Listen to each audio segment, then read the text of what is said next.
Hello, thank you for coming today to the Adobe Illustrator tutorial. In this tutorial, I'll be demonstrating how you can use the program to create a simple conceptual section that could be very helpful and useful for you when you're proposing your design or diagrams. So let's begin with showing you how this program works and what toolbars are there. Of course, this is the tutorial that we'll be working on today. In this program, you'll find a very convenient and very clean user interface. The top main panel has all the different properties, so you can control different properties for the tools that you'll be working on. And the control panel, which is the underneath toolbar here, it's a very dynamic toolbar that will be changing based on what tools you're using.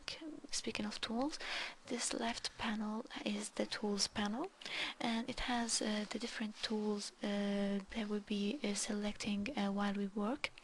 On your right side, there's the panel docking area. The panel docking area is very dynamic. You can also change places of the tools by just clicking and dragging. Also, you'll be able to add different tools and customize it while you work. You can see that when we select from the top corner, instead of essential, we change it to tracing. New tools will appear on the side. Basically, these tools exist already in the program, but they just appear for the convenience of using them while working on tracing. For now, let's keep it on the essential mode. On the bottom corner, on the bottom side, there's the status bar. So the status bar has also very simple icons. Here it shows in this area the scale of the work, the view actually, not the scale of the work, it's the scale of the view. So if it's 100%, it's 100% view of the paper, and you can zoom in just by changing this. It also states here what tool I'm currently using, because I'm clicking on the selection tool, so it says selection. This can also be changed if you can customize what you want to show from this little arrow here. If you want to say show the date and time, you can also show it instead of the current tool.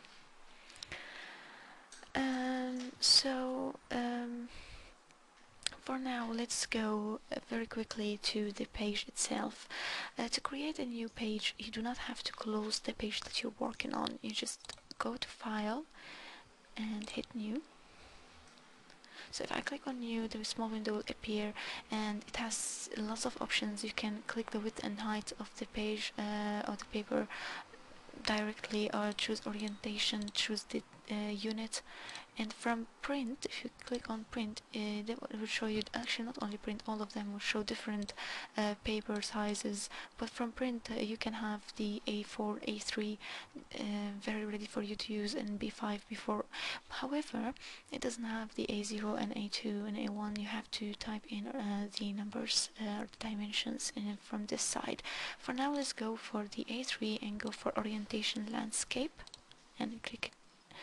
So this is my new page, and I can still go to the sample one just by navigating between these two. So you do not have to close a page to have a new one. You can keep them all on the same window.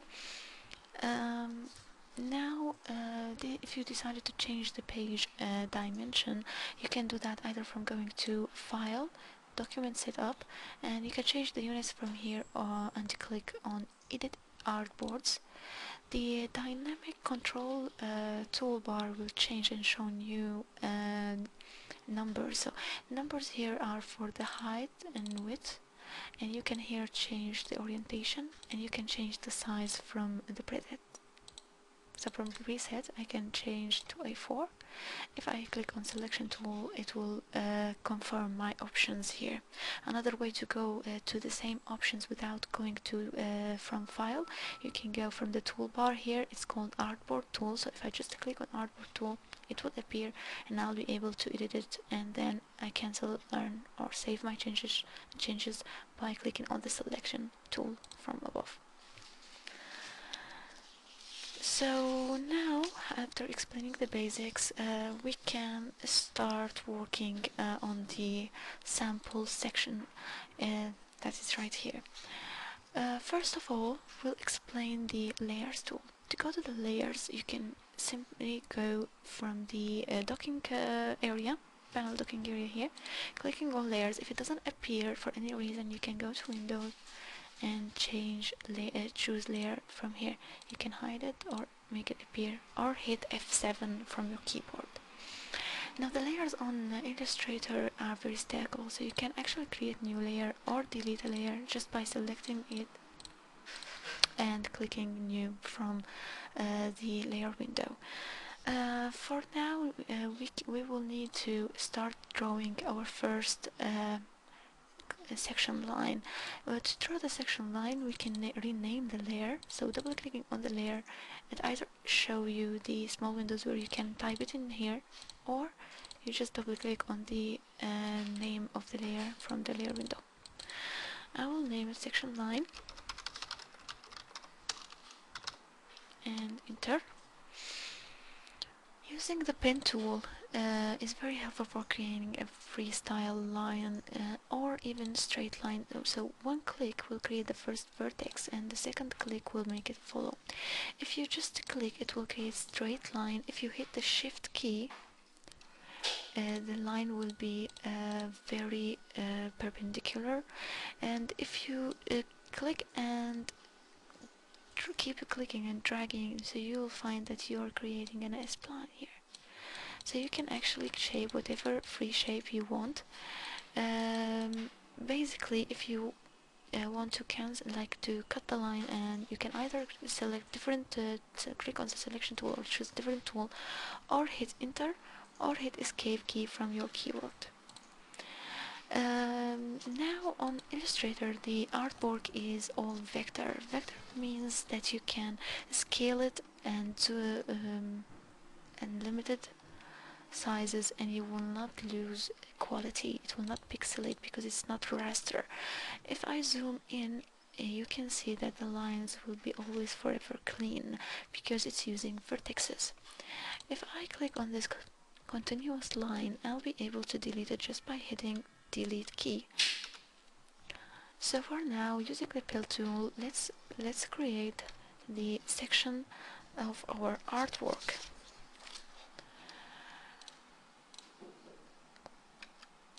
If you hit Ctrl Z while you're working, you'll be able to undo the last segment that you've been working on your selection on your section.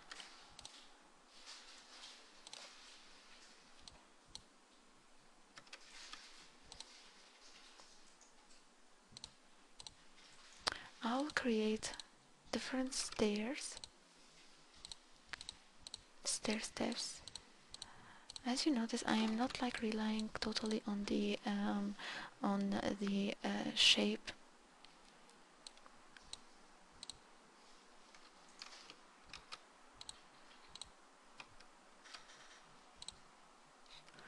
When I finish, I just hit enter and it will cut my line, so I will be doing another one, or I just click on the different tool. So now this is my section line. If I want to resize it, when you click on it using the selection tool, you'll be able to see the transformation line.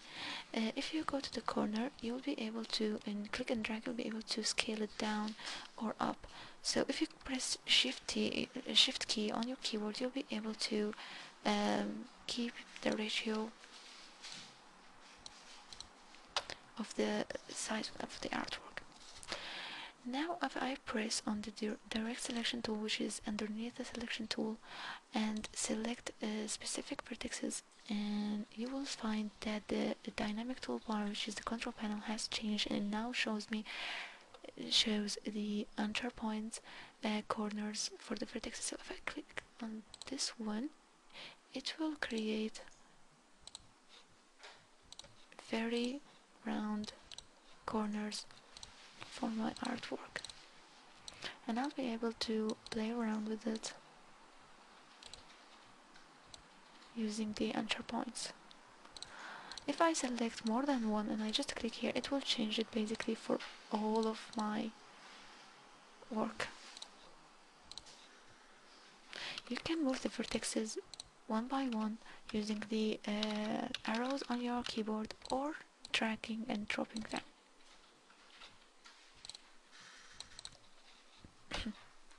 After I finish my section, I'll click on the selection tool, the black arrow, and select all of the artwork. Now from the dynamic control panel you will find that it has changed again, and now it shows the color, which is the filling color, and the outline. If I change the filling color, you will notice because the shape is free and not closed, it looks a little bit odd, so I will just select none. No filling is the option with the red stripe, and I will select green for my outline, and I can change the stroke size by just choose a bigger volume for the stroke or a lower value. If I click on the stroke, it will show there are different options for the cap, and actually new options appeared. So the cap could be either cut or rounded. If I click on rounded cap and rounded corner, my shape will have rounded one. Before it used to be just cut, and now it has a very more dynamic shape, so I will keep it like this. This is for now my outline. I'm going to make it a little thinner again, so you can always play with it. If you notice there's something weird, you can just bring the direct selection tool and change that so it will be more clean. If I want to create a more dimension for this line, I can actually duplicate the layer by just clicking and dragging it onto the new layer option. Now I have a duplicate layer. I'll create the one underneath fine lines, and I will lock the one on the top. So now when I select and move, you will see I cannot select the one that is locked. If I move the one that I have already selected to a specific corner, and I change its stroke to be thin and the color to gray, you'll notice that I have added probably an optional dimension to this. I'm just going to make it a little bit thicker, sorry. I can move it using the arrows. When I get to the size or the placement that I am happy with, I will just select it and go to the erase tool. I select it using the black arrow and the erase tool from the tools panel. Using the erase tool, I'll be able to erase all lines that I don't want. But once I click and erase these lines, the gray line will be broke. So now if I click on the line, it will show on different broken lines. I bring the direct selection tool and I move the vertices to the corners just to make it look better.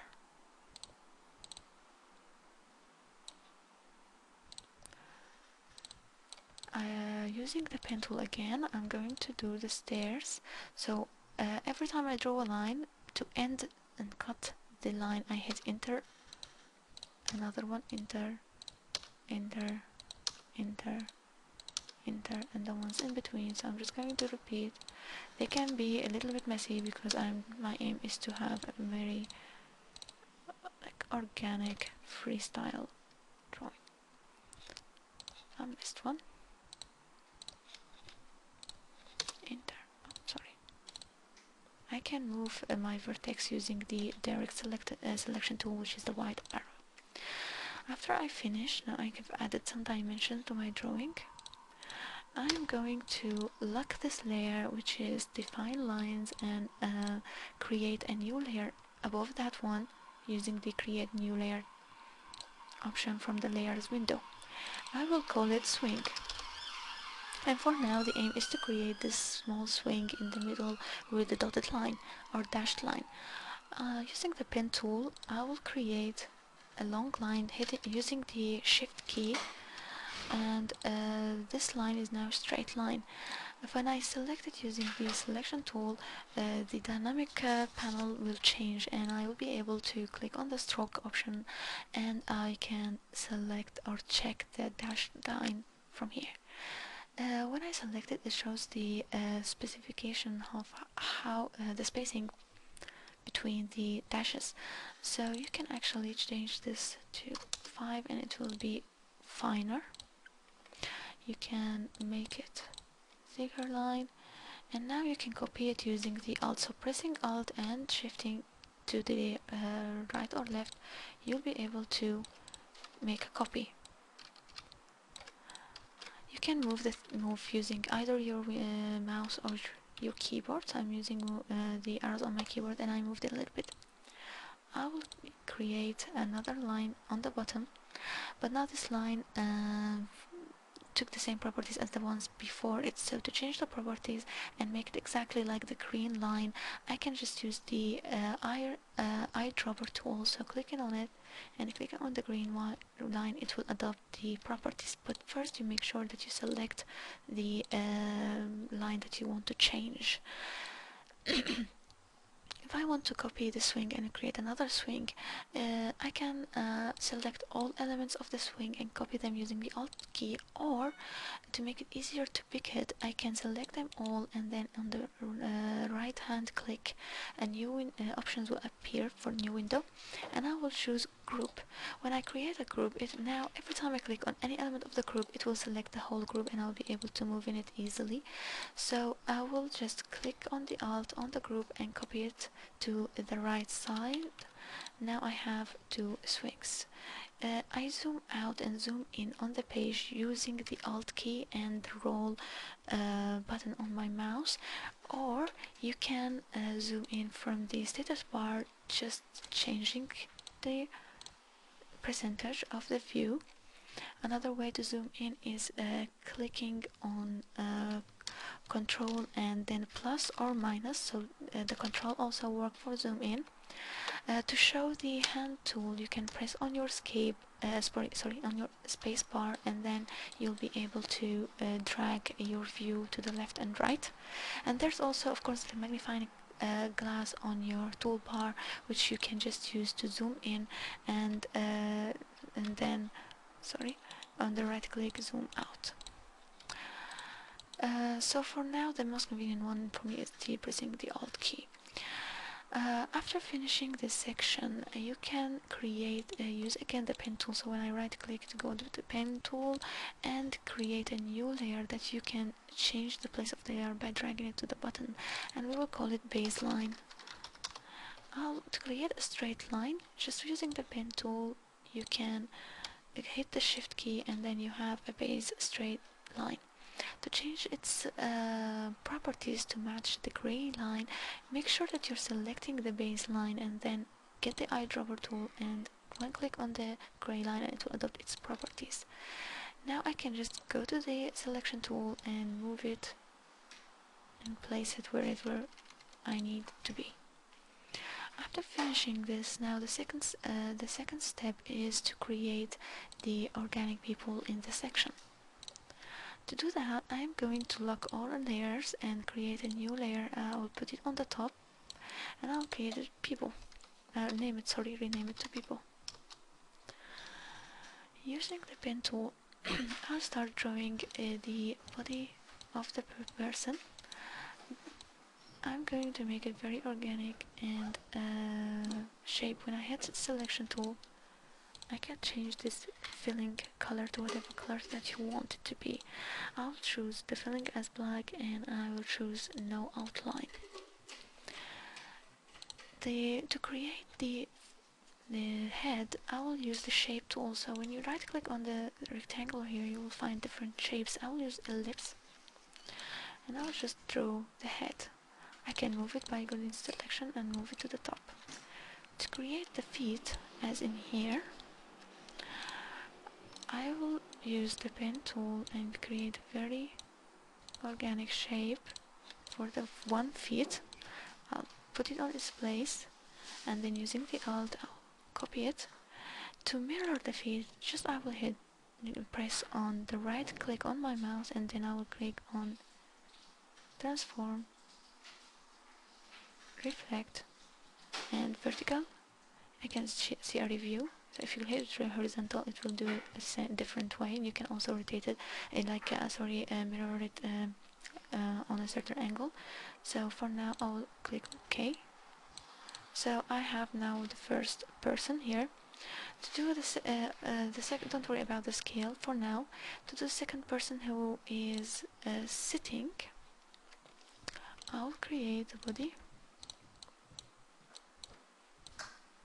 just using the pen tool, and I will copy using the Alt the leg twice. I will copy the head as well to keep the same sizes. I can rotate the ellipse by just going to, when the transformation box appears, I just go to the corner and rotate it a little bit and put it there. To create the third person who is walking, I'm going to repeat the whole thing. So I'll put the face, Alt and copy. I can make it smaller, and I will add the first leg and the second one.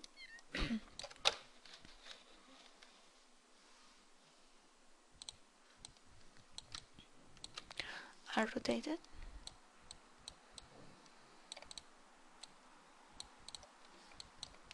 Probably rotate the whole shape a little bit. Now I have my three people, so the first, to make it easier to move them around and scale them, it's very good idea to group them. So now when I click on the body, it selects only the body using the selection tool. So I will just select them all and right click on my mouse and choose group. I select them all, each one by one, and I'll make it a group. Then I'll be able to, every time I click on any elements of this person, the whole artwork will be selected. To ungroup it, you simply right click and choose ungroup, and it will be ungrouped. So for now, let's group them. Select three people, and using the transformation corner, just to drag, and using the shift to keep the same ratio, I'm going to release it when I found the right scale for my shape for the people. And for now, I just select them because they are grouped, so I don't worry about that. I just select them and put each person where they should be. And that's how I have my first concept ready. To add, you can of course lock always or unlock the layers to be able to select everything.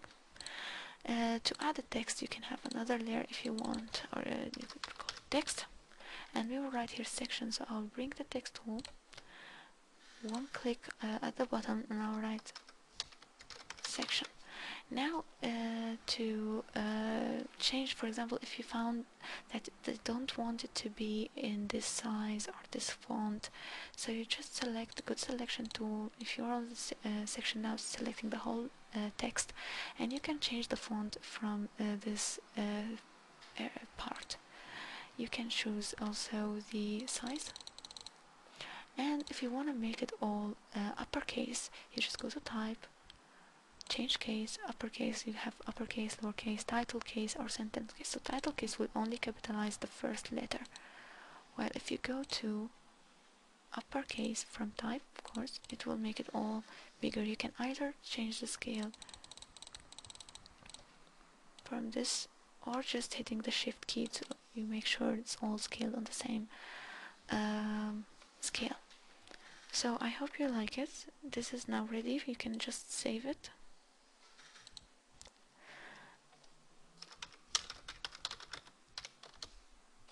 And when you save it, you can change which version of Illustrator you want it to be saved in, or just hit OK, and it will save it in AI file